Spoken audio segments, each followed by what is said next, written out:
মুম্বইয়ের মেডিকেল ক্যাম্পে এসেই আচমকা সূর্যের দেখা পেল দীপা।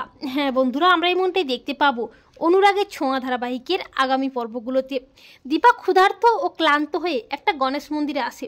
সেখানে এসে ঠাকুরের প্রসাদ নেয়। আর ঠিক তখনই একজন ক্ষুধার্ত বৃদ্ধা মহিলাও আসে। তখন দীপা তার নিজের প্রসাদটা বৃদ্ধা মহিলাটিকেই খাইয়ে দেয়। এরপর দীপা দেখে মহিলাটির গায়ে প্রবল জ্বর। তখন দীপা বৃদ্ধা মহিলাটিকে নিয়ে একটা মেডিকেল হেলথ ক্যাম্পে যায়। আর সেই ক্যাম্পে সূর্যও যায় রোগী দেখতে। সেখানে গিয়ে দীপার বারবার মনে হয় যে ডাক্তারবাবু তার আশেপাশেই আছে। এরপর দীপা যখন চলে যায় তখন সূর্যেরও মনে হয় দীপা এখানে এসেছিল। এরপর দীপা খিদের জ্বালায় নেতিয়ে পড়লে কয়েকজন বাঙালি লোক দীপাকে একটা রেস্টুরেন্টে নিয়ে যায়, যেখানে তারা কাজ করে। তারা দীপাকে জল ও খাবার দিয়ে দীপার পাশে দাঁড়ায়। এরপর দীপা রেস্টুরেন্টের মালিকের কাছে কাজের অনুরোধ করে ঝাড়ু দেওয়ার কাজ পায়। দীপা কাজ করতে থাকে রেস্টুরেন্টে। এরপর দীপা মনে মনে ভাবে, কেন জানি না আমার মনে হচ্ছে ওই মেডিকেল ক্যাম্পে ডাক্তারবাবু ছিল। আমি কি একবার ওখানে যাব? ওখানে গেলে হয়তো ডাক্তারবাবুকে পেলেও পেতে পারি।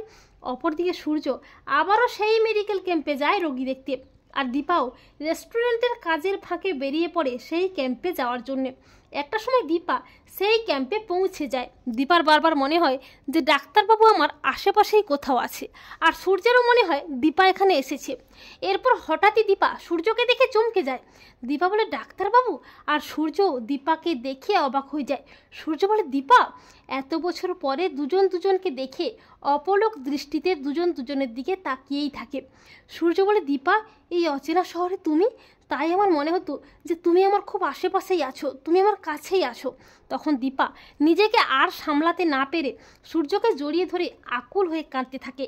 তো বন্ধুরা, তোমরা এটাই চাও তো যে মুম্বাই শহরে মেডিকেল ক্যাম্পে এসেই যেন দীপা তার ডাক্তারবাবুর দেখা পায়, বা যেভাবেই হোক সূর্য ও দীপা যেন আবারও মুখোমুখি হয়? কমেন্ট করে জানাতে ভুলো না কিন্তু তোমাদের মতামতটি।